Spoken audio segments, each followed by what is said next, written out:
to TU0's Talks. TU0's Talks is a leadership podcast where we talk to military leaders and to athletic coaches to try to figure out how do we take care of people and how do we learn and fail forward. Failure is an incredible blessing because it's an opportunity to learn. The problems and the trials that you learn from, 99% of the time, it's not you that pays the price of them. If anyone wishes to deny their truth or their soundness, the only direction which he can proceed historically is not forward, but backwards toward the time when there was no equality, no rights of the individual, no rule of the people. And I felt the floodgates happening, and he said to me, my voice is getting all choked up right now. Make sure that you like and subscribe and get ready to check in with TU0's Talks.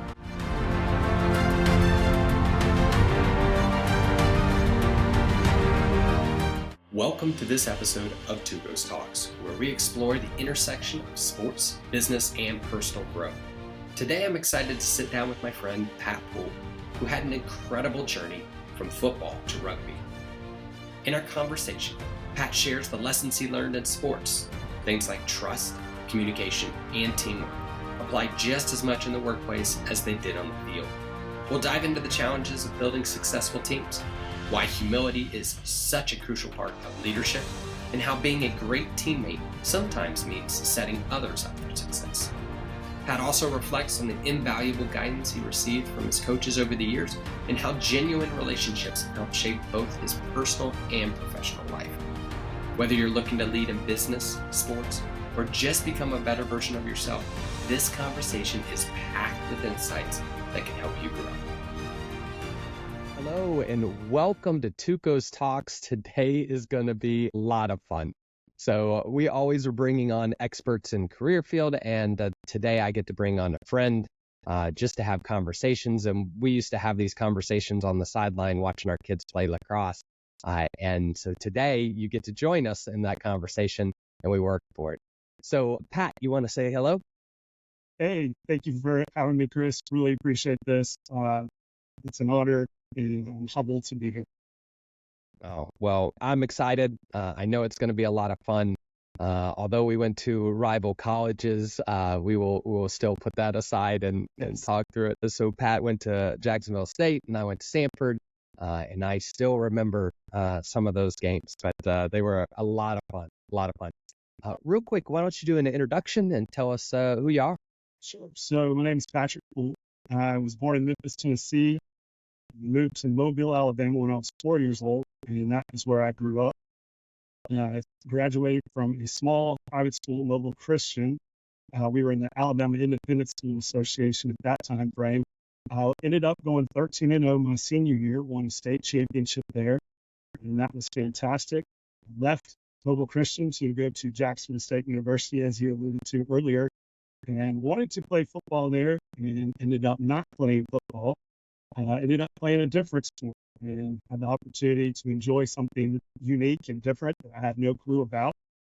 And it was fun, and had a great fraternity brother introduced me to this sport, and we'll go dive into that a little bit later. But it was a lot of fun, and upon completing graduation from Jacksonville State University, I graduated with a major in criminal justice and a minor in forensic science. Had the idea of going into the Secret Service upon graduation. Did an interview process, unfortunately did not have the background they were looking for at that time. A friend of mine had a job with a retail company and decided to take that opportunity, and I've been in the retail industry for the past 24 years. I've enjoyed it, worked my way up to an area manager position. Live here in Auburn, Alabama now. Lived here for the past 20 years. Wife of 20 years in March. I'm looking forward to celebrating that. And we have 3 amazing kids, and we're just humbled to have them. They're a great joy to have. You know, in the military, we're constantly moving.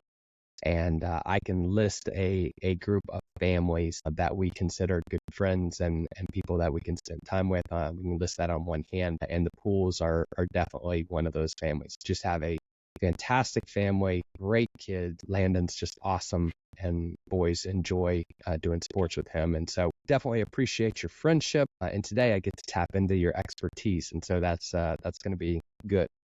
Well, so the sport that we're talking about, we both were playing football, and then you decided to transition to rugby. And rugby has a lot of similarities. My brother, we grew up in England for 5 years, and my brother went to a grammar school there and played rugby, but I never had the privilege of playing. But it was always a little crazy, like no pads, full contact. And so Yes. that is a little different. All right, tell us that transition. How did you go from football to rugby? So I was humble, Chris, and I needed to be humble. Coming off of a state championship in high school, like I said, we went 13-0. And one thing that was different for me was in a small private school situation. Granted, I was in a bigger city, Mobile, Alabama, but a small private school, I like to say that I was a 5-star athlete.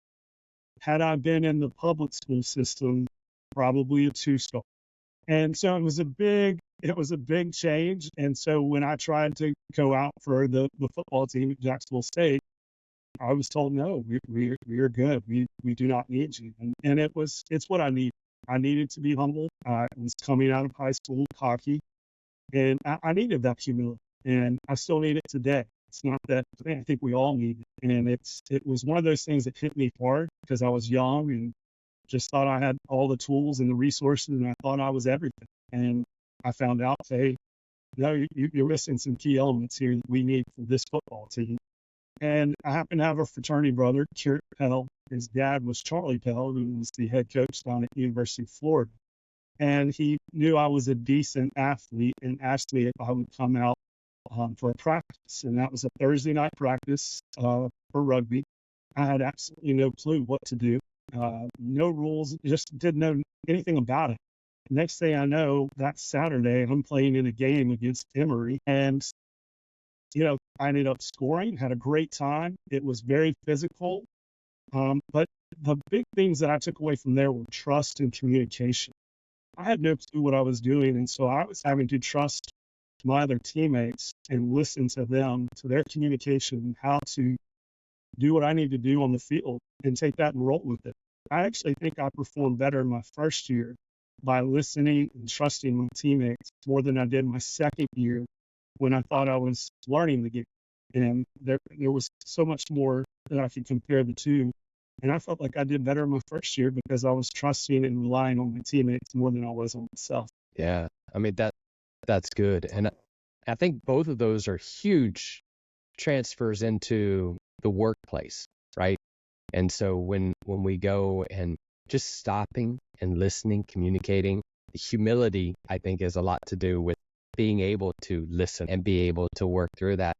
Like, when you think of what you're doing now in your business world, trust and communication, like, how does that translate to you? I think it's huge. I think today in AI, don't get me wrong, I think AI is a great tool. But I think we allow that to be a scapegoat. I think we need to be more hands-on. We need to learn the techniques of how people learn. Some people are great at sitting down and listening to a video. I am not one of those people. I believe it's a kinesthetic learner. I learn more by hands-on and getting to work and do the things and teach people in that relationship versus, hey, let me sit you behind a computer and just see what you can take away from this. I'm going to fall asleep and not pay attention in that situation. And so I think it's important, to get the names of the people that we're working with. I think that's huge, both in sports and in work. Getting a person's name and getting to know a little bit about them goes a long way. And especially in sports and in the business world, it speaks volumes to me if you can learn someone's name and get to know a little bit about them. But just taking them through the steps, that's how I learn. And so that's one of the most important things in the world of business that I'm in, is just finding out how people learn and putting them in those situations versus just going one way and that is it. Yeah. And I would say you're a people person, right? Love people. Yeah. And so you work the sideline and work the crowds and are talking, and I'm over there quiet in my little corner, like I don't really want to talk to anybody. I think that probably has a lot to do with it. But the name piece, that's important, because you find extroverts that when you say, oh, I'm working the crowd because I want to be known, but you're a name person, which means that you want to know them. And before anything else, learning their name is the most important, because it shows that you value who they are. So I think that's a telling story. Something I knew, obviously, but so that people will know that of you. That's pretty cool. Yeah, I think the opportunity, you just never know who you're going to serve. And, Chris, it's not perfect. I'm not perfect every day. There are challenges. There are mistakes that I will make. And I think it's how we learn from those mistakes. And, it's just, you never know who you're going to make an impact on. And I've had situations where I've failed, and I've noticed that failure and try to take that to the next time. But it's you never know who you're going to serve. And that's what I told the people that work with me. You never know that this may be another opportunity for you. You help someone that has another business that's willing to take you on to their job. And, while you're in college now doing this, you have an opportunity to make an impact down the road that somebody may pick you up and know that, hey, you have this great experience here. This is, an opportunity for you to make another experience down the road. Yeah.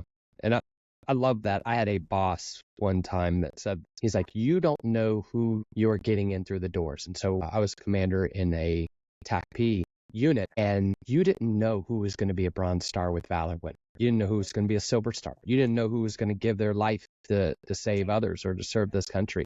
You have no idea. And if you did know that, when you're teaching them, would you teach them different? Would you give them respect different? Right. And I think that's a good idea of, you need to respect the person, not just who they are, what they can do for you, or those things, because you just never know. Exactly. You never know. Exactly. So, great point.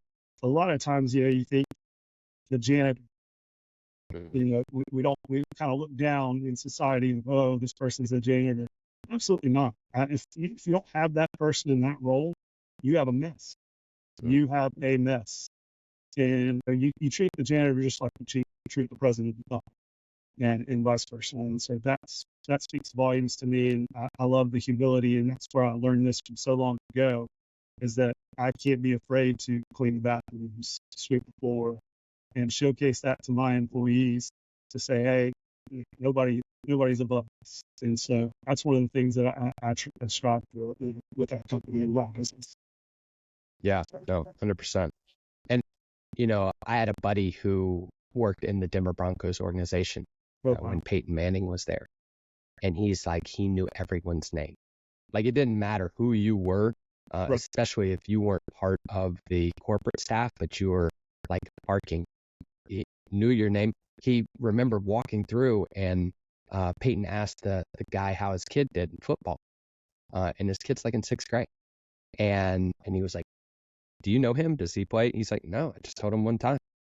But he just said, I'm going to value the people in my organization, which he obviously didn't have to do, but that's just who he is. That's someone to look at. All right. When you look at your time playing rugby, or really any time growing up, you had to have a coach that was investing in you. When you think of that person, I don't need the person's name. You can, obviously, and that's great. But what were the characteristics of a coach that made a difference in your life? I would definitely say Coach Rick Whittle, who was our offensive coordinator at local Christian high school. He was a coach there for 25 years. He was a pastor, but he also had the discipline. And I think a lot of people take discipline the wrong way. Don't get me wrong. I believe there's abuse and then there's discipline, but I look discipline as love. We are not wanting you to make the same mistake. And I have a quick little story on the discipline. I played tight end, and in our practices, we ran a lot of counter plays, and I would have to block the outside linebacker or middle linebacker. Well, the outside linebacker was John Prothero, who I took to school every day. And he lived in our neighborhood, and I took him to school and took him back home after school. And we had a counterplay that we were running on practice, and I went soft because John went the way of the motion, and I was there to block him, and I went soft. And at that point, my offensive coordinator, Coach Rick Whittle, I don't know how, but I thought he was inside of my helmet.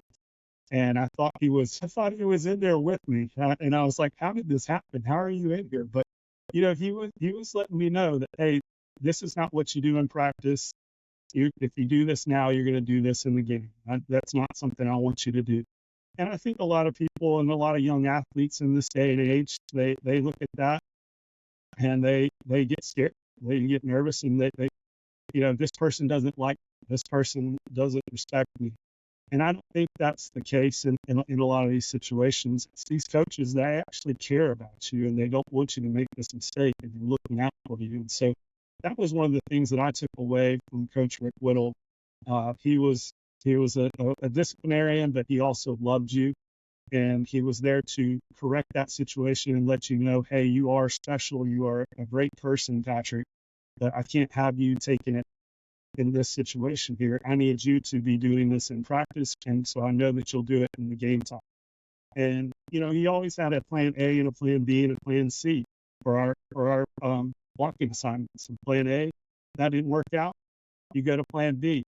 Plan B was usually me blocking a linebacker or a free safety down the field, and plan C, which was my favorite, was just block somebody in the other unit. And so a lot of times plays, are developed for certain things, and things will happen and they don't go the correct way that they were playing. And so his planning development and his disciplinarian, I really enjoyed that and taking that with me down the road into my business, and it's helped us to be very successful. And so I attribute that all to Coach Rick Whittle. Yeah, no, that's great. And I really like the word, that you love them enough to give them the discipline. And when I'm coaching, I tell the kids, if I'm yelling at you, that's a good thing. Yes. Because I personally don't yell when I'm angry. It is one of those things where I bring down the voice. And if I'm up in your face and I'm talking to you and it's not elevated, I'm really not happy. And so when I stop yelling, it means I stopped caring and I stopped investing in you. Yes. Usually because you stopped caring. And so that's it. And then there's sometimes I'm not going to yell at a kid that I just know can't do. And so I've lost confidence in your ability to do it. Now I'm just going to go into the encouraging mode and tell you, hey, we just got to get better. It's okay. That type of stuff. So, but I'm huge on discipline, huge on it. And I love the story of Coach Little. It would be easy as a coach not to come up and make obviously it was a big statement because he wanted you to remember it. And now 20 years later, you still remember it. So that's a great lesson. I still remember it. Yes. Fun. All right. Well, let's switch from athletics to life. So there's so many things. You talked about communication and trust that you learned early on the athletic field. Tell me about your biggest challenge you face today in your organization. So in our organization, what we do a lot of the retail and novelty setups for a lot of different athletic universities. And so what we run into is we typically need a lot of help on the Saturdays, which is a hard time to have people work because a lot of people want to go and watch games or stay at home and watch games, and we are only needing help for those particular days. So we have a lot of high turnover in our industry, in the retail industry. So it kind of goes back to being open and honest with the people that we are bringing on board, getting their names, investing in them, and letting them know, hey, we do need your help. We would love to have your help. And just being honest with them and not, giving them some kind of story that is not going to be true. And we have to be honest with them of that this is a certain time frame that we need you. Once that is done, if there is an availability that we can fill in, we would love to have you moving forward. But it's just tough. It's tough. People are needing, 40 hours a week, and it's a hard time frame. I would just rather be upfront and honest with those people, and the ones that we are able to bring on board, It's just investing in them, getting to know them, making them feel special for the time period that they are there. And hopefully down the road, if there's an opportunity to bring them on board, then we can do so. But it's been very challenging during the football season, and that's typically what we run into the most because of just that short need time frame of hiring. So that you're getting people into a mission that is difficult on the lifestyle. I mean, people want to take the weekends and they want to be able to invest in their families or just hang out or take a break or all those kinds of things. It appears that really building that team atmosphere, coming together, bringing people in and showing them value in what they're doing, whether that's pouring into them or the dollar figure, however the value system of that person appears to be. How do you build a team like that when you know there's a hype?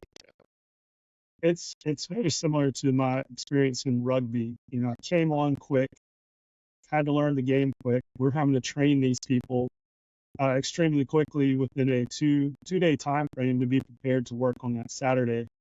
And I think it's, like I said, I think it goes back to investing in them and making them feel a part of the team and being there and letting them know I'm available 24/7. Let me know. I will be here. We have an open group chat that we have with our phones. But it's also making sure that I'm going all the way around to all these different locations, making sure people are feeling comfortable. If they're not feeling comfortable, reinvesting some more time and making sure that they do feel comfortable. But it's making them feel welcome, making them feel like they are a part of the team. And a lot of times, we will invest early with a breakfast and just kind of getting them to get to meet everybody, know everyone, making them feel like they're a part of the team before we go out into the world of sales that we're about to do. And it gets busy, it's quick. It's just kind of taking something from Coach Rick Whittle. Hey, here's plan A. Plan A doesn't work. Here's plan B. Plan B doesn't work. Probably because C, I'm playing C. So it's from those things that I've had to learn on the fly with rugby, trusting, communication, those are huge. And that's why I say I think AI is a great tool, don't get me wrong. But a lot of people need that one-on-one communication, need that, hey, can you stand over my shoulder and kind of help watch over me right now and make sure that I do this correctly? And that's not a problem. There's nothing wrong with that. And I always tell them there is no dumb question. The question that you don't ask, that's the problem. And we're here to help. We're here to serve others. And we're hoping to make an impact not on your life, but people that we are serving that are coming forward each and every day. Yeah. No. I love that. And just the application, right? Of, hey, what did I learn through athletics? What did I learn in those growing years? And how do we still learn them today? Well, speaking of things that we still learn today, what are you learning? What are you doing to grow professionally or personally? For myself, I would say it's QRT, quick response time. And how do I react to certain scenarios and certain situations, whether it be with work, my son on the ball field, my daughter playing volleyball, and my other daughter doing cheerleading. It may not be my response, but it could be my facial reaction. And how do I respond if my son messes up on the field? Do I give a discouraging look? And those are some of the things that I'm trying to work on, because that can just kill my son's momentum for the rest of that game. My dad is upset with me, and he may carry that throughout the rest of the game. My son's a decent athlete, but I could have just ruined his game. Could have ruined my daughter's game. I could have ruined my daughter's experience on the cheerleading field. And, in the workplace, I'm trying to constantly give that quick answer to get things fixed. Well, maybe I need to think that situation out. And we had an experience with American Eagle Outfitters, and I'll never forget this. We were about 50 employees invited up to the home office to help learn on how to open stores for the company. And the CEO was standing in a mock cash wrap where we would take in, where people would come up to ring up sales and things like that. He said, well, we're looking for a new concept. And he's like, how can we fix this? And all of our heads shoot up because we want to get recognized by the CEO and all these other great leaders of the company. And, the first person responds, gives a great answer. And he responds, great answer, but how does that affect this? And then next person, we're all shooting our hands up and well, we can fix this. And he's like, great answer. How does that affect this? And soon my hand did not go up anymore because I realized we all had great answers, but he was looking for us to go through the problem solving situation of not, hey, we don't need a quick fix. We need to think this process out. Then we can, line up the A's of this is what works, this is what doesn't work, this is how this will affect this, and then we can make a decision. So I think we're all so quick, and myself included, and this is what I'm trying to work with, is that we want to have that fast answering, and Pat's got it all, he's got it all together. No, he doesn't. No, he does not. He probably should have thought that process out a little bit more versus just giving a quick response. And so that's something I'm trying to work on, not only within the business world, but also with my kids and their sports and their homework. And trying to be an encourager there, because a lot of our responses, this tongue can get us in a lot of trouble. Our facial remarks, expressions can get us in a lot more trouble. And so that's one of the things that I'm trying to work on currently in that scenario.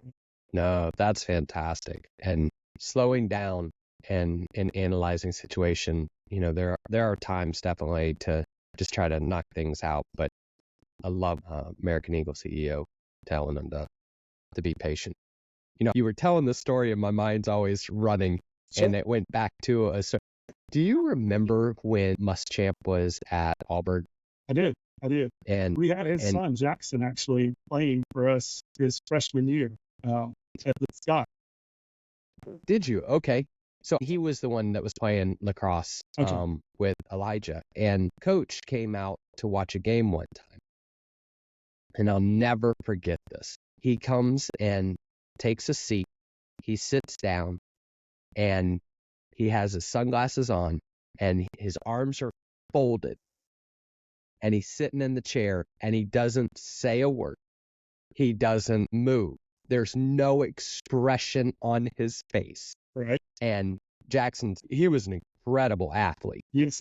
Bigger, faster, stronger than anyone else, and just going up and down. And but Coach would not break character at all. And I always to this day wonder, did somebody tell him you can go, but you can't say anything, because if I know for me, if I can stay silent and not say anything, I'm good. But the first time I say one word, it's all done from there. I can't keep my mouth shut.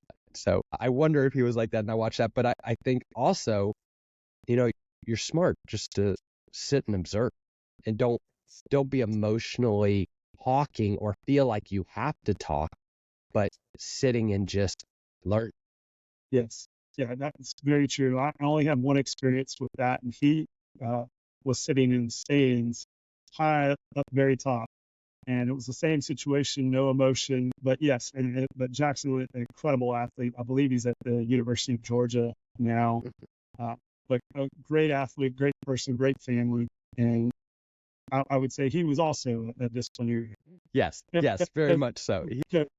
He could get inside that helmet, as you say, and rattle. But I love that. I love the emotion. I love just someone who cares so much that they want to be a part, and phenomenal athlete in his own right. And so I've heard those stories and seen that. So, well, that's fantastic. My goodness, we just started and it's been almost 30 minutes. So let me stop and pass it back to you. Is there anything that you would like to pass on final thoughts for our listeners here? Yeah, just to talk about, as leaders, absolutely love it. As your leaders, you're thinking about your quarterbacks, your receivers, your CEOs. But I love the assist. And growing up in my age, it was all about Michael Jordan and the basketball game. Absolutely love Michael Jordan. But Scottie Pippen was a huge assist guy for Michael Jordan. I love that when a running back is running down the field, you've got your linemen blocking, you've got your wide receivers blocking down the field. I think we're missing out on the assist. There is absolutely nothing wrong with being the assist leader. It speaks volumes to me because in the newspapers, the radios, the ESPNs, all you ever hear about, running back had such and such amount of yards, touchdowns. You don't hear about the people blocking down the field, sacrificing and giving up, their glory so that these other people can succeed. And I think, you see these celebrations in the end zone, running back runs, 20 yards this way. I think that running back should run backwards right to those receivers and those linemen and giving them praise. And I'm not saying all people don't do this. And I know a lot of stuff goes on the sideline. There's a lot of handshakes and thank yous, but that speaks volumes to me. Because if you were to take your defense, your starting defense, and then tell that running back, all right, I want you to run through that defense right there, they're not going to get far at all. They're not even going to totally get across the line of scrimmage. And so for the gentlemen up front and the people on the sides that are sacrificing, and I think there's a bigger lesson there that coaches can take away from the spiritual aspect of, what Jesus Christ did for us.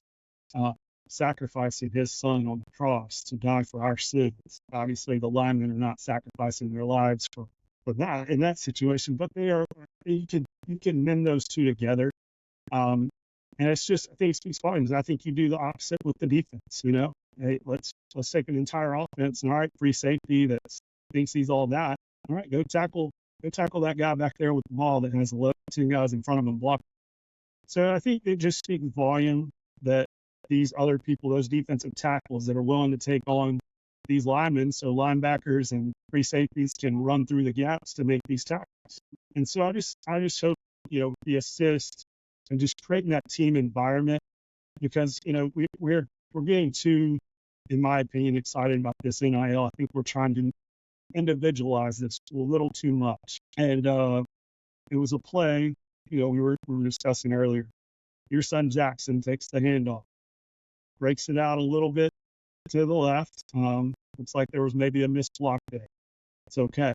He makes a cut and then goes across the field. And your other son, Legacy, making a lead block for him. And at this point, I believe we're at Coach Whittle's option C of, hey, just block somebody else in the opposite uniform because the play got broken up. Jackson cuts it back. Jackson scores a touchdown. But without those people in front, Jackson probably doesn't score that touchdown. I'm going to give Jackson credit. He's a great athlete. He's probably going to get about 5 or 6 yards out of that. But without those people sacrificing, making those opportunities for Jackson to succeed, I think we need to incorporate a little bit more for that. I love the touchdowns. I love the dunks and this, that, and the other, and the goals. But I love the assists. And that's what I like to pay attention to, not only in just sports, but in life. And I think that's important. I think it's something we miss a lot. And one of the things I learned a while back in the business industry is writing thank you notes. I got one from you a while back. And I think it speaks volumes, especially in our day and age of email. But the personalization of writing a note, thanking someone, that's a great assist. And so that's what I would love to leave off in this situation is don't be afraid. If you're not the leader, don't be afraid to be the number one assist leader. And so that's what I would leave it on. Yeah, no, that's good. And you say the thank you notes, and I go back to Mrs. Robin Durbin, and she was probably the greatest person at stopping and writing letters and thanking and acknowledging. One of the better leaders I've been able to learn from. I find it interesting in lacrosse that the goal and the assist are worth the same points. Like if you're looking at stats, you get 1 point for a goal and you get 1 point for an assist. Because I think that's exactly where you are, is they are equal in their mind, and the value of an assist is huge. Yes, there was a quick deal. Sorry to interrupt you, but okay. There was a video, Cole, who had taken a video, was a friend of both Jackson Legacy and the young men in Landon, and he was videoing a game. We were playing against Mountain. Jackson kind of cuts the floor, comes around, he's going in. Jackson has, I guarantee you, it's a goal. But he tosses it off to Landon, and Landon gets the shot and gets the goal. And you can hear Cole in the background, oh, you should have shot him, talking about Jackson. And Jackson gives it up. And, between you and Coach Eric, that extra one, the extra pass. Yeah. And that speaks volumes. And that those plays, I still have it on my video recorder on my phone, and I love watching it. Because as I said before, the assists, I just absolutely love seeing somebody give up that opportunity for someone else. Did you happen to see the interview with Shedeur Sanders at after the CSU win? I did know. Okay, so it's But you Shedeur Sanders and Travis Hunter, two of the most dynamic players. Travis Hunter, just freakishly athletic. Defense and offense. Defense and offense. And so they're having the conversation and they're doing the interview, and it's got the two chairs and they're sitting in it. And behind them are all 5 starting linemen. Wow. And they gave up 1 sack all game, which was a phenomenal change of events. They obviously put a lot of emphasis. And it was like, they're behind us. They're right here. They are part of the story, and everyone acknowledged them, and everything they said was, hey, because of these guys, or, oh, and the linemen did. It was a really just thoughtful and showing value to the people, the assisters, the people that are actually doing the work in the trenches, making things happen. And when I saw that, the first thing that came to mind was the famous quote that it's amazing what can happen when you don't care about who gets credit. Amen. And I just am like, that is it. How are you going to show value to your team? And will you be the person that can be in the side and not have to get the credit, and not have to be that? And then will you be the person who's sitting in the front chair that brings on the people and gives them all those credits? Yes. That's a tough task to do. And that's why I love athletics, right? I love it because of the coaching moment, that leadership laboratory where we're going to go fail miserably. Yes. And then go watch film and make it a fail forward and to get to that point. For sure. So good. Well, Pat, it's always good to talk to you. Thank you so much for coming on here and just sharing with us, 1, your story, but 2, all the things that we can learn from you. And final, Chris, just want to say thank you to you and to the brothers and sisters in the military for all that they do for us. Be able to have this platform that you have, I think, is incredible about them and their sacrifice and time away from their families and all that they do for us. I just want to thank those men and women that you've had on previously, but all around the nation, and just thank you for their service, and thank you for your service. And love you and your family. As you stated before, love visiting with you when you are back in town. It's amazing. You have amazing memories. Thank you. Thanks, Pat, and thanks for putting the focus on the military veterans, as we appreciate what you're doing. I do actually sleep well at night knowing that y'all are out there protecting us, and that I don't have to be doing that anymore. So Amen. Thank you. Appreciate it. All right. Well, from Pat and I, thank you so much. Really appreciate you tuning in. And from TUC0's Talks, checking out.